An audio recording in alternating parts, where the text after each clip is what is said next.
The night was quiet, almost too quiet. A soft rain was falling over the forest, and the only sound was the crunch of wet leaves under Evan's boots. He was walking back to his small wooden cabin after fixing a power line near the old road. The air was cold, and his flashlight beam cut through the mist like a thin silver blade. Evan had lived alone in these woods for years. He liked the silence, the peace, the way the world slowed down out here. But tonight something felt different.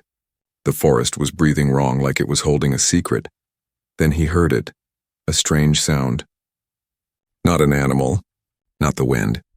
It was a soft humming, almost like a song rising and falling in a rhythm no human could make. Evan stopped walking. The hair on his neck stood up. The sound was coming from deeper in the trees. He hesitated for a moment.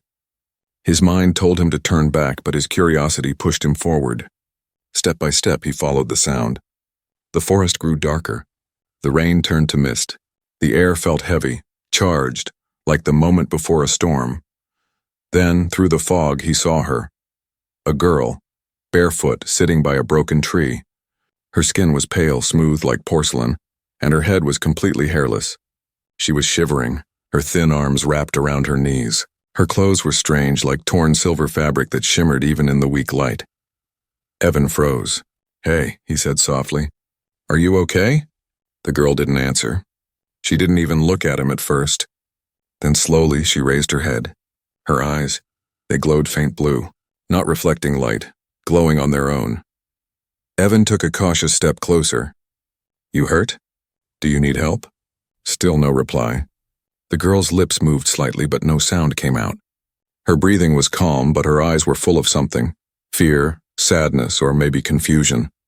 Rain dripped from the branches above, landing on her bare shoulders. She didn't even flinch. Evan took off his jacket and gently placed it around her. "Come on, you'll freeze out here." This time she looked at him properly. Her gaze was deep and strange, like she was trying to read his thoughts. Then, without warning, a single tear rolled down her cheek. But before it could fall, it stopped midair. Evan blinked. The droplet hung between them, floating, glowing faintly like a tiny star. Then it slowly vanished into the mist. His heart started to race. What are you?" he whispered. The girl tilted her head, confused. She tried to stand, but stumbled. Evan caught her before she hit the ground. Her skin was warm, almost too warm. He could feel a soft vibration under her touch, like the hum of a machine. He didn't know what else to do, so he lifted her in his arms and carried her back to his cabin. The cabin lights flickered as he entered, like the electricity didn't like her presence. He laid her down on the couch, covered her with a blanket, and lit the fireplace. The girl lay still, breathing slowly. Her chest rose and fell, calm and steady now. Evan sat across from her, staring in silence. Questions filled his head. Who was she? Why was she alone in the forest? What kind of person or thing could make a tear float like that? He tried speaking again. "Can you tell me your name?" Nothing. Not even a blink. He sighed and rubbed his forehead. "All right. You don't have to talk. Just rest." He turned off the main light and sat by the fire. The storm outside had grown stronger. Wind howled through the trees. Inside, only the crackling of fire and her quiet breathing filled the air. Hours passed. He almost drifted to sleep in the chair when something strange happened. The radio on the shelf, a broken one that hadn't worked in months, suddenly turned on. Static filled the room, loud and sharp. Evan jumped up. He reached for the switch, but before he could touch it, the static cleared and a voice spoke. It was soft, echoing, like a whisper inside his mind rather than from the radio. "You shouldn't have found me." Evan froze. The girl was still asleep. Or so he thought. The firelight flickered across her face. Her eyes were open now, glowing brighter than before, and she was staring straight at him. The voice echoed again, not from her lips, but deep inside his head. "They will come." The radio went silent. Outside, through the storm, a single light appeared in the sky far away, but moving closer. Evan's breath caught in his throat. Who was she? And what was coming for her? The next morning came with heavy fog and a cold silence that hung over the forest. Evan woke up in his chair, stiff and tired, the fire now only a pile of gray ash. For a moment he thought it had all been a dream. The girl, the floating tear, the strange voice. But then he looked toward the couch. She was still there. The girl lay curled under his blanket, the soft morning light touching her pale face. She looked peaceful now, almost human except for her skin. It was too smooth, too perfect, without a single mark. Evan got up slowly, careful not to wake her. He brewed some coffee and looked out the window. The trees were covered in mist. Somewhere far away, a faint humming echoed again, low and distant. He couldn't tell if it came from the forest or his imagination. When he turned back, the girl was sitting up. She was watching him quietly, her glowing blue eyes calm but unreadable. "Morning," Evan said softly, trying to sound friendly. "You slept okay?" She didn't answer, just blinked, tilting her head like she was trying to understand the words. Evan pointed to a plate of food on the table. Bread, eggs, and a glass of water. "Here, you should eat something." The girl stood slowly and walked toward the table. She didn't move like a normal person. Her steps were light, silent, almost like she was floating. She looked at the food with curiosity, then touched a slice of bread carefully as if testing what it was made of. Evan smiled nervously. "It's food. You eat it, like this." He took a bite from his own piece and chewed. She watched him, then copied the motion. Her movements were awkward but graceful, like someone learning how to be human. She took a bite, chewed once, then stopped. Her expression changed. She looked down at the table and whispered something, too quiet for him to hear. "What did you say?" He asked, no answer. Instead, she touched the glass of water. The moment her finger brushed the surface, the water rippled on its own, swirling into a spiral that glowed faintly blue. Then it went still again. Evan took a small step back. "Okay, that's new." The girl looked at him, and for the first time she smiled. A small, uncertain smile that made her seem almost normal. Evan sat down slowly, keeping his eyes on her. "You can understand me, can't you?" She hesitated, then nodded once. "Do you have a name?" She thought for a long moment, then shook her head. "No name," Evan repeated softly. "All right, then I'll just call you. Maybe Luna. You came from the dark woods and your eyes look like the moon." The girl blinked twice, then whispered in a voice that barely existed. "Luna." It was the first time he heard her speak. Her voice was soft and strange, like the echo of a memory. Evan froze, stunned by how human it sounded. And yet something about it didn't feel human at all. "Yeah," he said quietly. "Luna, that's your name now." She looked down, whispering it again. "Luna." That night the wind returned, stronger than before. The cabin lights flickered again. Evan sat at his work desk, recording a voice log on his old recorder. He had done this for years, talking to himself, keeping notes of things that happened in the forest. But tonight's entry was different. "October 14th, he said into the recorder. "I found a girl in the woods last night. No ID, no shoes, no hair. She doesn't talk much, barely eats, but she's strange. The power keeps flickering, and I swear I saw her make water glow. Maybe I'm just tired, but I don't think she's human." He sighed and set the recorder down. Outside, thunder rolled across the sky. He turned off the lamp and got up to check the window locks. The girl, Luna, was sleeping again on the couch, wrapped in the blanket. She looked peaceful, innocent even. Evan stood there for a moment, then whispered to himself, "Who are you, really?" He went back to his chair, closed his eyes, and tried to rest. But a few hours later, he woke up to a faint sound. The recorder had turned on by itself. Static filled the air again. Evan reached for it, but before he could touch it, the static changed. Then came a voice, Luna's voice, soft, echoing. Not speaking in the room, but inside his head again. "Don't record me," Evan froze. His heart pounded. The recorder was still playing, but she was across the room, still asleep. He looked at her in fear. "They can hear," the voice continued.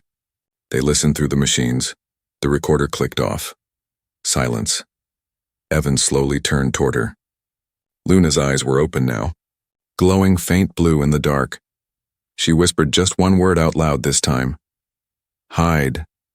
Then the window flashed with a sudden burst of white light from outside. Something moving in the sky again, closer than before. Evan felt a chill crawl up his spine. Whatever she was running from, it had just found them.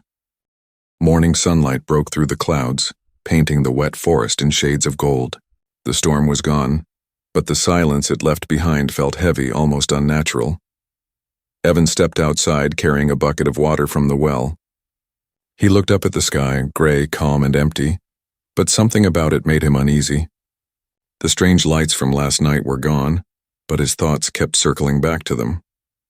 Inside the cabin, Luna sat quietly near the window. She hadn't spoken since the night before. Her bare feet dangled off the chair, swinging slowly, her glowing blue eyes following a bird outside. Evan tried to act normal. "You should clean up," he said gently. "I can heat some water for a bath." She looked at him, confused. He pointed to himself, made a washing motion with his hands, and smiled. "You know, bath water clean." For a moment she didn't respond. Then slowly she nodded. Evan smiled a little. "Good. That's progress." He filled the small metal tub with warm water near the fireplace and stepped back to give her space. Luna approached it carefully, almost afraid. Steam rose from the surface and she stared at it like it was alive. "You're safe," Evan said softly. "It's just water." Luna knelt beside the tub, touching the water's surface with one finger. A tiny ripple spread out, glowing faintly blue for a second before fading away. She flinched and looked at Evan. He nodded, encouraging her. She stepped in slowly. The water reached her legs, her shoulders, her neck. For a few moments everything was calm. Then it happened. The light in the cabin flickered, once, twice, and then every bulb went dark. Luna gasped. Her body stiffened as if hit by lightning. The water around her began to glow, brighter and brighter until it looked like liquid light. Evan rushed forward, panic in his chest. "Luna, what's happening?" Her eyes snapped open, glowing bluer than ever before. She tried to speak, but her voice came out in fragments, words breaking through like static. "Too close. They can see." Evan froze. "Who can see?" Her head fell back, and suddenly flashes filled Evan's mind, not from his eyes, but inside his thoughts. He saw fire. He saw metal skies and broken towers. He saw soldiers with no faces dragging people through glowing gates. And then he saw her, Luna, standing among them, reaching toward a burning planet. The vision vanished. Evan stumbled backward, breath shaking. Luna was still in the tub, but now strange symbols were glowing on her skin, thin lines and circles that pulsed softly like circuits beneath her flesh. He whispered, "What are you?" Luna looked at him through tears. "I don't know anymore." Her voice trembled. It was the first time she sounded truly afraid. The glow slowly faded from her body and she slumped forward. Evan grabbed a towel and pulled her out of the tub, wrapping her gently. Her skin felt warm, too warm, almost burning. He laid her on the couch again, heart pounding. For a long time, neither of them spoke. The only sound was the crackling fire and the faint humming from somewhere outside. Finally, Luna whispered, "They found me." Evan looked up sharply. "Who?" She shook her head weakly. "Not who. What?" Before he could ask more, the cabin radio, unplugged and silent for years, suddenly came to life again. A metallic voice echoed through the static. Signal confirmed. Target located. Evan's blood ran cold. He grabbed the radio and pulled the wires out, but the voice didn't stop. The sound wasn't coming from the radio anymore. It was coming from everywhere. The walls seemed to hum with it. Recover the subject. Authorization, Alpha 9. Luna sat up suddenly, eyes wide with panic. "We must run!" she cried. Her voice was stronger now, filled with fear. Evan looked out the window and froze. Far beyond the trees in the gray morning light, several red dots flickered in the mist. Drones, they were coming. He turned back to Luna, trying to stay calm. "All right, listen to me. You can walk, right?" She nodded weakly. He grabbed his rifle, a flashlight, and a small backpack with supplies. "We go through the back trail. It leads to an old ranger station. We'll be safe there." But Luna's voice was shaking. "Nope, safe place. They see everything." Evan knelt beside her. "Then we'll hide anyway, together." She looked at him, confused. "You help me?" He nodded. "You're not alone anymore." For a brief moment, something like hope flickered in her eyes. Then, without warning, a bright flash lit up the forest outside. Evan rushed to the window. One of the drones had found the cabin. Its red light scanned the roof, and a mechanical sound began to rise, loud and shrill. "Move!" he shouted, pulling Luna toward the back door. Behind them, the radio spoke one last time, its voice colder than before. Human contact confirmed. Eliminate both. The drone fired. The cabin exploded in a wave of white light. The explosion threw Evan and Luna into the cold dirt. The night sky flashed white, then turned black again. The cabin was gone, nothing but fire and falling ash. The air smelled like burnt metal and smoke. Evan coughed hard, his ears ringing. He pulled Luna up from the ground. She was shaking, her skin glowing faintly under the soot, her eyes wide with terror.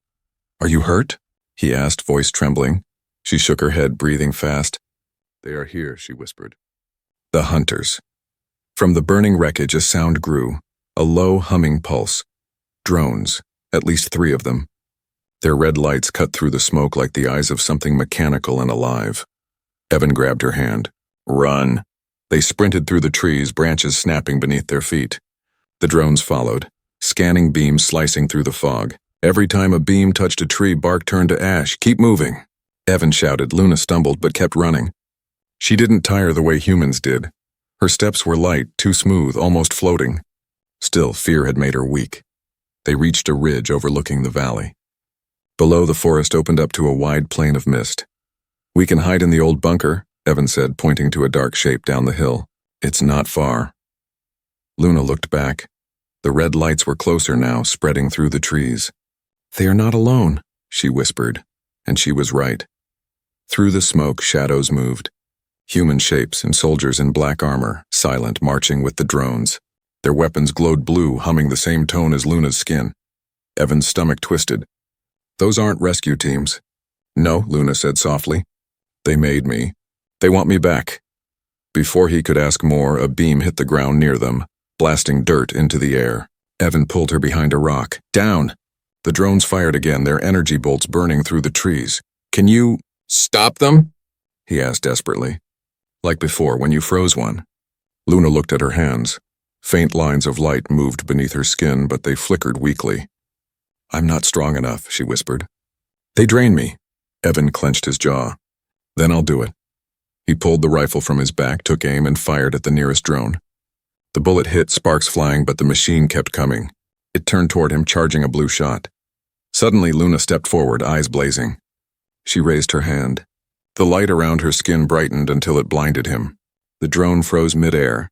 Its lights flickered wildly and then went dark. It crashed to the ground with a metallic scream. Evan stared at her in shock. "How did you—" She looked pale, breathing hard. "I don't know. It listens to me. It's part of me." Another drone appeared overhead, firing again. The blast knocked them both back. Luna screamed, falling into Evan's arms. Her voice echoed inside his mind now, not out loud. "Run, Evan." "They want the code inside me." "The what?" he said, confused, but she didn't answer. Her eyes rolled back, glowing faint blue. Evan carried her down the slope toward the bunker. The metal door was rusted, half buried in vines. He slammed it open and dragged her inside. The bunker was dark, filled with dust and silence. Old machines lined the walls, relics from the war that ended decades ago. He set Luna down on a bench and caught his breath. Outside, the hum of the drones grew louder again. She stirred weakly, whispering, "They know we are here." Evan looked around, trying to think. "There's a power switch somewhere." He found an old generator in the corner and yanked the lever. The lights flickered on, dim and yellow. The walls shook slightly as if the earth itself was listening. Then the sound of footsteps echoed above them. Luna sat up suddenly. "Humans—" Evan froze. "What?" She nodded slowly. "Humans help them now." The words made his blood run cold. "That's impossible." "You're saying people are working with whatever they are?" "Yes," she said quietly. "They built me for them." Her eyes met his, full of sadness. "They wanted to make one who could open the sky." Evan's mind spun. "Open the sky? What does that even mean?" Before she could answer, the metal door shuddered, a heavy hit from outside. Then another. Luna grabbed his arm. "They will break in soon." He looked around desperately, then saw an old ventilation shaft above them. "We can climb out through there." She hesitated. "If they catch me, they'll use me. If I stay with you, you'll die." Evan shook his head firmly. "We stay together. That's final." For a moment she stared at him, and a small trembling smile appeared. "You are not like them," she said softly. "You don't see me as a weapon." He helped her stand and they began climbing the shaft, hearing metal creak below. Then came the sound of the bunker door tearing open. Boots on metal, voices speaking in code. Recover the subject. Human asset is expendable. Evan looked down the shaft, eyes wide. Go, climb faster. They reached the surface just as a burst of blue light exploded below. The bunker shook, the blast throwing heat up the tunnel. They rolled out into the night, covered in dirt and breathing hard. The forest was burning again. Luna looked up at the sky and whispered, "They are calling the gate." Evan turned to her, confused. "What gate?" She pointed upward. Through the clouds, something massive was opening. A circular crack of white light twisting like a wound in the sky. Evan stared in horror. "Oh my God." Luna's voice was small and broken. "They're not just coming for me, Evan, they're coming for Earth." The forest was burning again. Red light from the drones shimmered through the smoke as Evan and Luna ran, their breath mixing with the cold night air. The sky above them rippled with white cracks, the strange gate that Luna had spoken of. They ran until their legs trembled, finally reaching an old stone tunnel half buried in moss and vines. It was once part of the old war shelters, forgotten by time. Evan pulled Luna inside and shut the rusted door behind them. Darkness swallowed everything. Only Luna's faint blue glow lit the tunnel walls. Evan leaned against the wall, panting. "We can rest here for a while." Luna sat quietly on the floor, her eyes fixed on the dirt. "You should not have helped me," she said softly. "They will not stop now." Evan looked at her, frustrated but gentle. "You keep saying they. Who are they, Luna?" "I deserve to know," she didn't answer right away. Her hands were shaking slightly, glowing lines moving under her skin like veins of light. "They are the ones who built me," she said finally. "Humans, but not just humans." Evan frowned. "Explain." She looked up, her voice trembling. "Long ago, your world sent a signal into space and a message saying, 'We are here.' Something answered. It wasn't what you hoped for." Evan's eyes widened.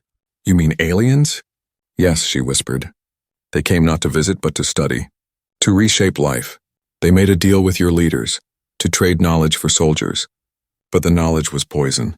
She closed her eyes, remembering. They wanted a body that could survive anywhere, that could breathe in any world. They mixed human DNA with their own design. I was one of many, but I escaped before they finished. Evan felt a chill crawl down his spine. "You're saying they made you here? On Earth?" "Yes," she said softly. "In a place under the ice. The project was called Echo Dawn. They wanted me to open a gate between their worlds to bring them through." Evan clenched his fists. "So this gate, it's not just a weapon. It's a doorway," she nodded. "And it's opening. They are calling it now. Through me." He looked at her glowing arms, the strange markings pulsing faster now. "Can you stop it?" "I don't know," she said. "If I try, it could kill me." Evan stared at her, torn between fear and anger. "Then we find another way." Luna smiled weakly. "You still think like a human, to where you're always hoping for another way?" He knelt beside her, his voice steady. "That's what we do. We don't give up." For a long time they sat in silence. Only the sound of dripping water echoed through the tunnel. Then Luna whispered, "When I was in the facility, I saw what they plan. They want to erase your world, turn it into theirs. The gate doesn't just bring them here. It changes everything it touches." Evan's stomach turned. "And the people working with them?" She looked down sadly. "They think they will rule beside them. But when the gate opens fully, no human will survive." Evan got to his feet, determination hard in his eyes. "Then we close it." Luna looked up, surprised. "You don't understand. The gate isn't just a machine. It's connected to me. My body is the key." He took a deep breath. "Then we'll destroy the lock." She shook her head. "If you destroy me, the gate will collapse, but so will everything near it. You'll die too." He didn't blink. "If that's what it takes." Her eyes widened. "Why would you do that for me?" "Not for you," he said softly. "For everyone else?"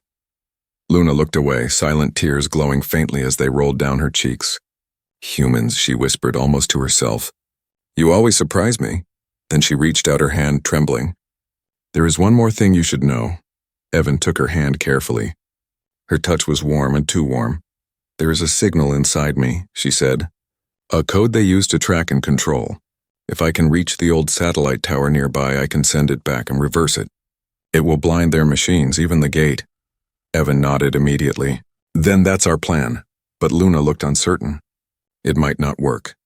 And if I fail, they will know exactly where we are. Evan's voice was calm, steady. Then we better not fail. She gave a small, sad smile. You sound like a soldier. I used to be, he said quietly. Long ago. A faint hum echoed through the tunnel again. That same alien sound from before. Luna's eyes widened. They are moving faster now. The gate is half open. Evan checked his rifle, loading it with the last few rounds. Then we move faster too. She stood beside him, her glow brightening. If I can reach the tower, I can end this. He nodded once. Then I'll get you there. They pushed open the tunnel door and stepped back into the cold night. The sky was no longer dark. It was pulsing with white cracks like veins of light. Luna looked up and whispered, If this is the end, I'm glad you found me. Evan smiled faintly. It's not the end, Luna, not yet, and together, they walked toward the tower in the distance, unaware that something massive was already descending from the glowing wound in the sky. Cold wind rushed through the broken forest as Evan and Luna climbed the rocky path toward the satellite tower. The sky above them was no longer blue. It glowed white and cracked like glass ready to shatter. The gate was opening wider every minute. Each time it pulsed, the ground trembled and a low hum spread through the air. Even the trees seemed to shake in fear. Evan tightened his grip on the rifle slung across his back. How much time do we have? Luna's voice was weak, almost fading into the wind. Not long. When the gate reaches full size, nothing can stop it. The world will change. Her skin glowed brighter with every step. It wasn't just light, it was energy, flowing through her like electricity through wires. Can you really stop it from the tower? Evan asked. She nodded slowly. If I connect my signal to the control node, I can reverse their link. But it will burn me from inside. Evan stopped walking. Then we find another way. She looked at him, calm and sad. You still don't understand. I'm the way. He stared at her, heart heavy. He wanted to argue, but there was no time. The ground behind them rumbled. Drones, dozens of them, cutting through the mist like silent predators. Keep moving, he said. We're almost there. The tower stood on a hill, half collapsed, its metal frame leaning like a dying giant. Rust covered everything, but the core panel still glowed faintly, a heartbeat from the old world. Evan and Luna reached the base, gasping for air. You can use that? He asked. Yes, she said softly. The signal can travel through this system. Once I connect, they will know. Evan loaded his rifle, scanning the ridge. Then we'll give them a warm welcome. Luna touched the tower's surface. The moment her fingers met the metal, it came alive. Sparks ran through the wires, lights flickering on. The whole structure began to hum. A deep, rhythmic pulse that made Evan's bones shake. She closed her eyes, whispering something he couldn't understand. Her skin glowed brighter, the lines under her flesh moving faster. Suddenly, a beam of light struck the ground near them. Dirt exploded into the air. The drones had found them. Luna, stay down, Evan shouted. He fired at the nearest one, hitting it square in the lens. It spun out of control and crashed into the ground. Another drone swooped low, firing a blue bolt that missed his head by inches. Luna didn't move. She was connected to the tower now, eyes closed, body trembling. Her voice echoed softly in his head. Keep them away, Evan, I'm almost there. He fired again, reloading quickly, his heart pounding like a drum. You'd better hurry, Luna. More drones appeared, followed by figures in black armor. The soldiers moved silently, their glowing weapons aimed at him. Evan ducked behind a concrete block and returned fire. Bullets sparked against armor, one soldier falling, another taking his place. One of them shouted, voice metallic, Do not damage the subject. Eliminate the human. Evan grinned grimly. Guess I'm famous now. He tossed a small grenade toward the nearest group. The blast shook the hill, sending dust and flames into the air. When the smoke cleared, he saw something that made his blood run cold. A massive shape descending from the gate. It wasn't a drone. It was alive. A creature tall and silver with limbs that moved like liquid metal. Its face had no eyes, only light. It spoke with a voice that wasn't sound but thought. Return the construct. Evan aimed his rifle, though his hands trembled. Not a chance. The creature tilted its head. You protect what is ours. Why? Evan smirked, eyes burning with defiance. Because she's not yours anymore. The creature raised its hand. The air around Evan rippled like heat.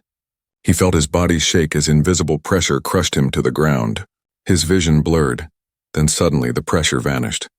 Luna had stepped between them, glowing like a star. Her voice filled the air, not soft this time, powerful, commanding. "You will not take this world." The creature froze, its body flickering. Luna's hands pressed against the tower's core. Light poured from her, bright enough to blind. Evan shouted, "Luna, stop! You'll burn yourself." She looked back at him one last time, smiling faintly. "You said humans never give up. I learned that from you." Then she screamed, a sound that was part voice, part energy. The tower exploded with light, shooting a beam straight into the sky. The gate above twisted violently, the white cracks closing in on themselves. The hum turned into a scream that shook the earth. The creature fell to its knees, its light fading. The drones dropped from the sky one by one, lifeless. Evan tried to reach Luna, but the heat was too strong. She was standing in the center of the storm, her body dissolving into pure light. "Luna!" he cried out, but she was already fading. Her voice echoed softly in his mind one last time. "Remember me, human, and remember what you can be." Then the light vanished. The sky went dark again. The gate was gone. The world was quiet. Evan fell to his knees, surrounded by smoke and ash. The tower was broken, its top half melted. He looked up. No more drones, no more lights, only stars. And for the first time in days, he felt peace. And grief. The gate was gone. The light had faded. Only ash and smoke danced through the early morning air. Evan lay on the cold ground, his body trembling. The earth beneath him was warm, still humming faintly from the explosion of light that had swallowed the tower. His ears rang with emptiness, and for a moment he couldn't remember who or where he was. Then it all came back. The drones, the soldiers, the creature, and Luna. He forced himself to stand. His legs shook and his chest burned with every breath. Around him, the forest was a wasteland. Trees blackened, soil cracked, air thick with dust. The satellite tower stood half destroyed, its metal frame glowing faintly from the heat. "Luna?" he called out, voice hoarse. No answer. He looked around desperately, his heart pounding. "Luna?" There was nothing. Only the soft whisper of the wind through the ruins. He took a step forward and something caught his eye, a faint blue glow near the center of the wreckage. He stumbled toward it, pushing through broken metal and burned wood. It was a fragment, a small glass-like crystal, no bigger than his hand. It pulsed gently like a heartbeat. He knelt down, touching it carefully. The glow brightened for a moment, and a faint voice echoed in his mind. "Evan," his eyes widened. "Luna, I'm here." Not the same, but still here, his hand shook. "What happened to you?" "The tower linked me to the world's network. I can't return to my body. But I am not gone." Tears blurred his vision. "You saved us," he whispered. "We saved them," her voice said softly. "You showed me what it means to be human." Evan sat down, the weight of it all finally crashing over him. "I thought I lost you." "You can't lose what has become part of you," she replied gently. "Your people will rebuild. But they must remember, and the sky still listens." He looked up. The sky above was calm now, deep blue with streaks of gold. For the first time in days, sunlight broke through the clouds. "They will try again," Luna's voice warned. "Others will come. They always come." Evan nodded slowly. "Then we'll be ready." The glow dimmed slightly like a sigh. "Promise me something," she said. "Anything. When they come again, don't fight with hate. Fight with hope. It is stronger." He smiled sadly. "You really learned fast." "I had a good teacher." The light flickered once more, then faded completely. The crystal went cold in his hands. Evan pressed it against his chest, eyes closed. "Goodbye, Luna. Weeks passed."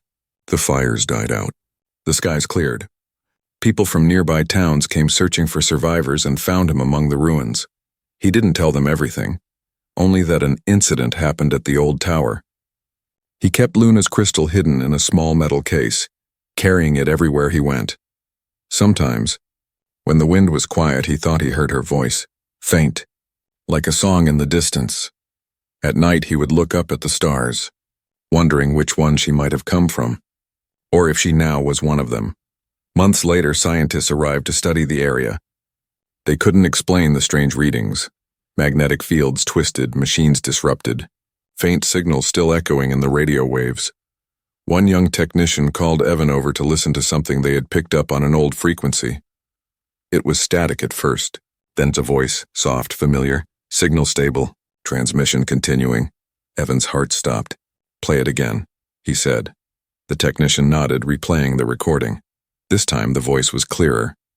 "To all who can hear, this world is safe. Protect it, learn, be kind. Remember what you are." Everyone in the tent went silent. Evan couldn't breathe. Transmission. Incomplete, the voice ended. Evan smiled through tears. He didn't need to hear the rest. He already knew. That night he walked alone into the forest. The trees were growing again, small green shoots pushing through the ashes. The air smelled of life. He took the crystal from his pocket and placed it at the base of a tree. It glowed faintly, blue as moonlight. "Rest now," he whispered. "You've done enough." He stood there for a long time, watching the glow fade into the soil, becoming one with the earth. Above him, a blue comet streaked across the night sky, leaving a trail of light. Evan smiled. "I see you." And somewhere in the wind, faint and warm, a voice answered, "I see you too." He looked up one last time. The stars were brighter now, not distant but alive. Evan whispered softly, "Maybe she wasn't just an alien. Maybe she was what humanity will become."